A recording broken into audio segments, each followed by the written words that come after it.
Kung baguhan ka lang po mga amigo sa diving o kaya sa spearfishing, mas mainam po mga amigo na ang gagamitin po natin na diving wetsuit ay yung pong 1.5 mm lang. Yan po siya. Dahil po mga amigo, kapag 3 mm po yung gagamitin natin, medyo po may kabigatan po yun siya mga amigo. Mahirap tayo makapag-dive sa ilalim ng dagat. At pag may weights naman po tayo, mahirap na po tayo makaahon. Kaya po kung baguhan ka lang, ito po yung highly recommended ko sa na diving wetsuit. Amigo, tingnan mo. Tingnan po yung forma amigo. Grabe. Napakaganda. Napaka-quality po amigo. Mabilis po itong makagalaw mga amigo dahil po sa 1.5 mm lang siya. Huwag kang mag-alala mga amigo dahil po meron po yung zipper sa likod. Mabilis na po siyang kubarin. Ayan.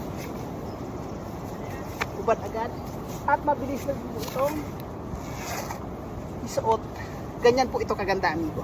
For reference po amigo, 5'4 po yung height ko. And then 72 kilograms. Large po ito amigo yung wetsuit na to. Kung baguhan ka lang sa pamamana sa spearfishing sa diving, ito po, bumili ka na ito amigo yung diving wetsuit na to. Ilalagay ko yung link niya sa basket para same quality po tayo ng diving wetsuit.